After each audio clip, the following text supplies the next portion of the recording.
Quiero invitarles a buscar en sus Biblias, en la carta del apóstol Pablo a los Colosenses, en el capítulo 1, los versículos 18 al 23. Seguimos revisando lo que es la preeminencia de Cristo. Y en este momento vamos a ver que la relación de Jesucristo y la iglesia. Las falsas doctrinas habían entrado a la iglesia de Colosas.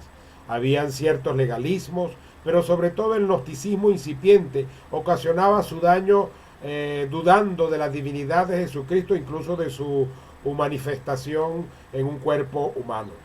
Al hacer dudar del hecho de Dios que se hizo hombre y de la creación directa de Dios, al enseñar que era que simplemente Jesucristo era una emanación de Dios, Pablo enfatiza la plena divinidad de Jesucristo, quien es el agente y el medio y el fin de la creación. En estos versículos se va a afirmar que Jesucristo es Señor, es preeminente sobre la creación, sobre la iglesia y sobre el ser individual, sobre el cristiano individual. Pablo estaba preso en Roma allá más o menos en los años 60 al 63, y él escribe la carta pues para combatir esos errores que amenazaban la fe de los cristianos de Colosas, y estos errores los ponían a ellos en peligro de alejarse del Evangelio, siguiendo las falsedades de esas doctrinas gnósticas, el ascetismo y el ritualismo de los judíos. En el versículo 18 vamos a encontrarnos varias cosas sobre Cristo como cabeza de la iglesia. Lo primero es que la iglesia es el organismo a través del cual Jesucristo obra. La iglesia se constituye en los instrumentos, los elementos, las manos y los pies de Jesucristo para hacer su obra aquí en la tierra. Así como en nuestra cabeza se encuentra el cerebro que dicta las órdenes al resto de los órganos de nuestro cuerpo para el funcionamiento, Jesucristo guía, dirige y gobierna a la iglesia, aunque a veces pareciera que no, porque a veces la misma iglesia toma acciones y decisiones contrarias a lo que el propio Señor Jesucristo pudiera querer que se hiciera. La acción y el pensamiento de la iglesia debe estar entonces bajo el gobierno, bajo la guía y bajo la dirección de Jesucristo. En nuestras decisiones que tomamos como cuerpo de Cristo, ¿estará el Señor siendo glorificado, honrado con las decisiones que tomamos? ¿O serán nuestras emociones, nuestros deseos o nuestra voluntad la que se impone y no lo que el Señor quiere que nosotros hagamos? ¿Con cuánta relación con Dios acudimos nosotros en la toma de nuestras decisiones? Si el cuerpo se llegara a disociar, a separar de su cerebro y de la mente, se puede convertir en un instrumento inservible para su cerebro. Hay personas que han sufrido algún problema, un accidente por ejemplo, y ellos han quedado con una mente lúcida, pero que no pueden mover ninguna parte de sus cuerpos. Muchas iglesias podemos funcionar así, con una cabeza muy lúcida, Jesucristo, pero que hemos recibido un trauma, un choque, una situación, un conflicto que nos ha paralizado y que nos ha dejado inmóviles ante lo que debemos hacer, y desobedecemos entonces por naturaleza lo que la mente nos indica. Esta disociación o separación se puede dar a través de la indisciplina, esta disociación de Cristo como mente y nosotros como cuerpo, a través de nuestra propia indisciplina espiritual, a través de nuestro descuido de nuestra relación con Dios o a través de nuestra desobediencia, con conocimiento o sin conocimiento de lo que Dios quiere hacer con nosotros. El segundo aspecto que quiero revisar acá, en este mismo versículo 18, es que Jesucristo es el principio. Es la cabeza de la iglesia, pero es el principio. Jesucristo es la fuente de origen. La iglesia no existiera si Jesucristo no hubiese venido al mundo. La iglesia no existiera si Jesucristo no hubiese muerto en la cruz del Calvario, no hubiese resucitado, porque Jesucristo es la cabeza de la iglesia. Y si eso no hubiese ocurrido, la iglesia nunca se hubiese formado. Hubiesen seguido los judíos con sus rituales y nosotros paganos estaríamos con nuestro paganismo de una manera natural. Así que Jesucristo es la fuente generadora de la acción, de la vida y de la existencia de la iglesia. Jesucristo es el creador no solo del universo, sino también de la iglesia. Una tercera cosa en este versículo 18 es que Jesucristo es el primogénito de los muertos. ¿Acaso Jesucristo fue el primer resucitado? ¿Dónde quedó Lázaro? ¿Dónde quedaron los otros que han resucitado y que la Biblia los describe como personas que fueron resucitadas?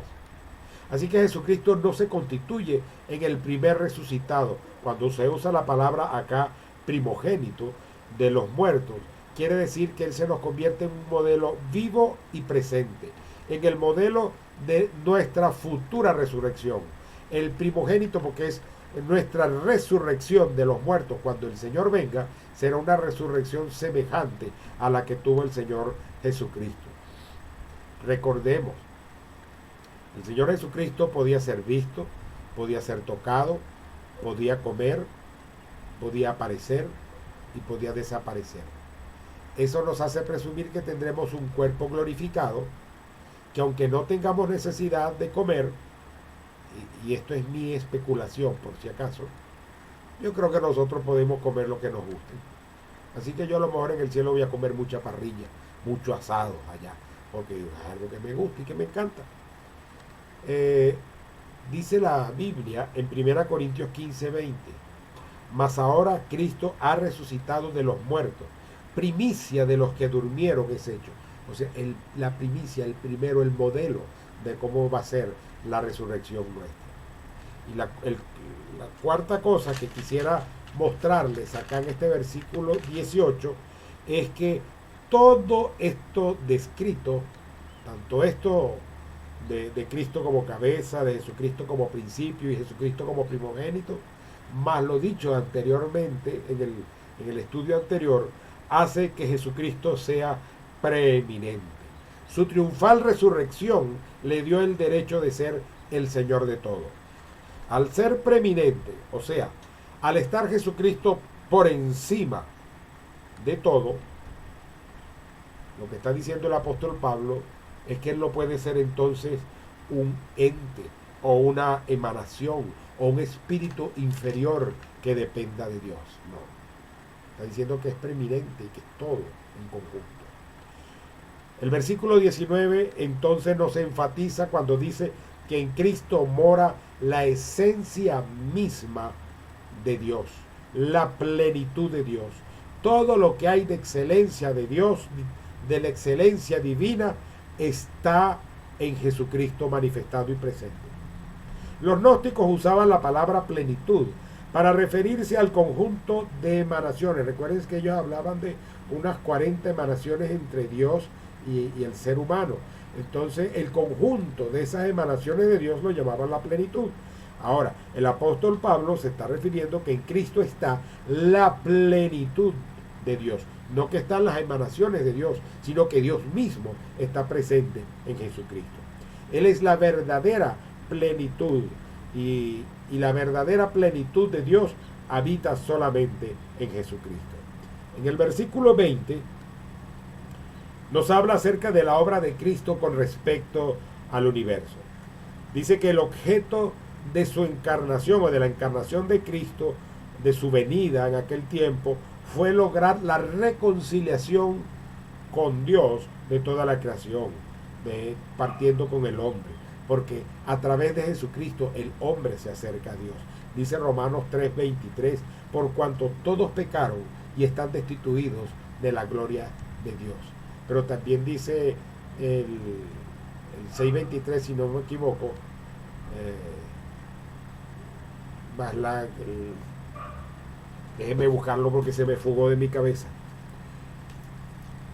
En Romanos 6:23, y por si acaso no me esté equivocando, vamos a confirmarlo, porque la paga del pecado es muerte, mas la dádiva de Dios es vida eterna en Cristo Jesús. O sea, es Jesucristo quien nos establece esa nueva relación con el Padre, nos relaciona y nos reconcilia. Dios siempre ha amado al hombre. Cuando Dios creó al hombre, lo creó en un ambiente de gracia, donde él podía estar a las mil maravillas y donde Dios le dio todo lo que él necesitaba, donde él podía conversar con Dios. Pero el pecado lo llevó a separarse de Dios, pero Dios sigue amando al hombre. Y Dios comenzó el proceso de la reconciliación y la salvación.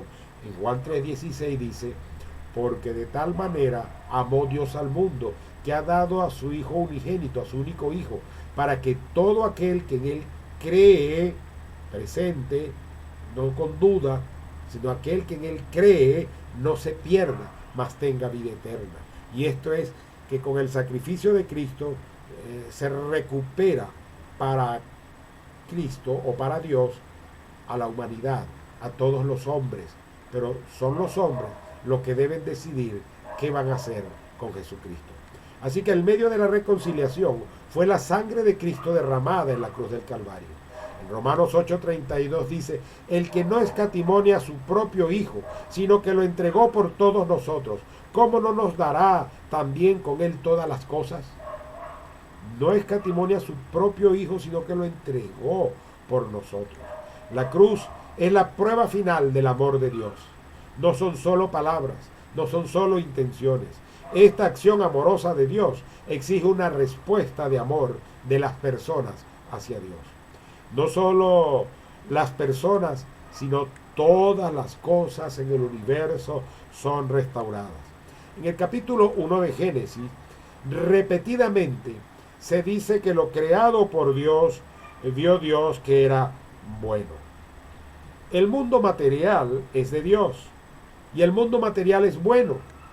El hombre lo ha dañado, el hombre lo ha perjudicado, pero aún en su esencia y naturaleza sigue siendo bueno y ha sido creado para el disfrute del hombre, porque Dios le dijo al hombre que reinara sobre el mundo, que regentara, que lo gobernara, que lo sojuzgara. Entonces, el mundo ha sido puesto para el disfrute natural del hombre, pero el hombre lo contamina y lo destruye. Así que el mundo material es de Dios, es bueno y ahora está redimido. En Efesios 1, el versículo 10, bueno, desde el versículo 9 y 10 dice que Dios se había propuesto en sí mismo reunir todas las cosas en Cristo, en la dispensación del cumplimiento de los tiempos, así las que están en los cielos como las que están en la tierra. Había sido como propósito de Dios que con la venida de Jesucristo, que con el sacrificio de Jesucristo, pues todo se reuniese en uno y hubiese una reconciliación de esa naturaleza de ese hombre con Dios. El comportamiento de los hombres para con Dios generó posiblemente el enfado de los ángeles con los hombres, pero es a través de la cruz de Cristo que se logra incluso la reconciliación angelical no caída con respecto al hombre, a la humanidad, pero sobre todo con el hombre santo escogido y apartado por Dios, que ha obedecido al llamado que Dios ha hecho. La finalidad y la obligación de la reconciliación la podemos ver en los versículos 21 al 23. Aquí está la aplicación personal de la gracia divina. La mente se ocupaba en la aplicación en cosas malas, en malas obras que estaba apartada de Dios. Eso es lo que nos dice la Escritura. Ahora somos nosotros reconciliados. Al recibir a Cristo como Señor personal de nuestras vidas, tenemos la mente de Cristo y debemos enfocar nuestros pensamientos en cosas superiores, como nos dice Filipenses 4, 8 al 9. Por lo demás, hermanos, todo lo que es verdadero, todo lo honesto, todo lo justo, todo lo puro, todo lo amable, todo lo que es de buen nombre, si hay virtud alguna, si algo digno de alabanza, en esto pensad. Ahora somos nosotros justificados. El otro beneficio que nosotros podemos o mejor dicho, la aplicación por la recepción de los beneficios divinos, de la gracia divina, es mostrar una vida de santidad. Vivir dignamente del sacrificio de Cristo y del amor de Dios. La justificación, el ser hechos justos delante de Dios, nos produce en nosotros una santidad que va llevándonos a una santificación, a ser cada día más santo.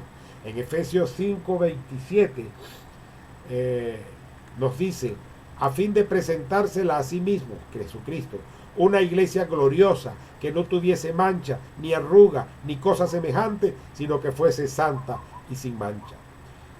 Permanecer fundados y firmes en la fe es el otro deber o la otra consecuencia, la otra aplicación personal, la otra finalidad u obligación de nuestra reconciliación con Dios. Estar fundados, el estar establecidos o cimentados sobre la roca que es Cristo, sobre su palabra, y estar firmes en la fe, bien posicionados. La reconciliación nos exige a nosotros lealtad y debemos mantener la confianza en las promesas de Dios, en Dios mismo y su palabra. El cuarto deber es que debemos estar inamovibles en la esperanza, esperanza que nos está guardada a nosotros en los cielos, donde no hay polilla, no hay orín, no hay nada que la destruya, no hay ladrón que la robe o que no la rompa.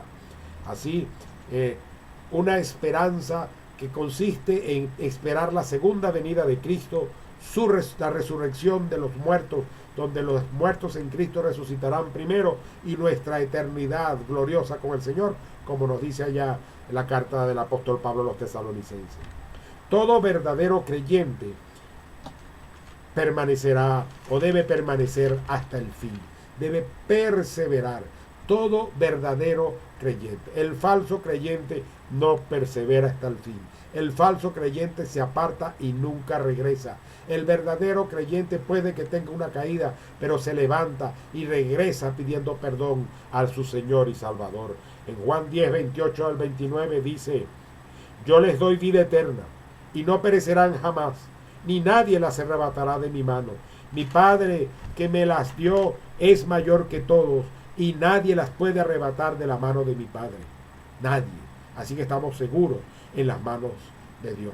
Colosenses 3, no sé qué, de los primeros 3 versículos, dice que nuestra vida está escondida, como quien dice, en Cristo y en Dios. Un doble seguro que nosotros podemos tener allí. Filipenses 1:6 nos dice, estando persuadido de esto, que el que comenzó en vosotros la buena obra, la perfeccionará hasta el día de Jesucristo. Por eso nosotros podemos mantenernos perseverantes, firmes y fieles y bien fundados en la fe hasta el momento que Cristo venga por nosotros. Cuidado con ser desobedientes a lo que el Señor espera de nuestra vida. Si no hay evidencia de santificación, si no hay evidencia de que estamos fundados en la fe, cualquiera le da comida al pobre, cualquiera atiende a un necesitado, pero la vida santa, el cuidado de tu mente, de tu pensamiento, el cuidado de tus palabras, de tu conversación, de lo que tú digas, del doble sentido, el cuidado de tus actos, de tus hechos, el cuidado de dónde te llevan tus pies, qué lugares visitas, con quién estás, dime con quién andas y te diré quién eres. Si no hay evidencia de santificación, si no hay evidencia de estar fundamentados en la fe, la justificación no sería creíble. Habría que pensar en que es un falso creyente, tal vez un lobo con piel de oveja que se ha mimetizado con nosotros allí para engañarnos, para ser instrumento de Satanás, para dañar la obra del Señor. Hoy les he conversado acerca de la preeminencia de Cristo y la relación de Cristo con la iglesia, y hemos tratado también la respuesta nuestra, los deberes que debemos nosotros cumplir con nuestro Señor en agradecimiento o en respuesta de haber recibido la gracia de la salvación, de la justificación en nosotros. Que el Señor nos bendiga. Oremos. Honramos tu nombre, oh Dios, y damos gracias por el tiempo que nos has permitido estar aquí para escuchar, para estudiar tu palabra. Permite que tu palabra se anide en nuestros corazones. Bendícenos a cada uno de nuestros hogares. Y en Cristo Jesús te lo pedimos y damos gracias. Amén y amén. Dios les bendiga.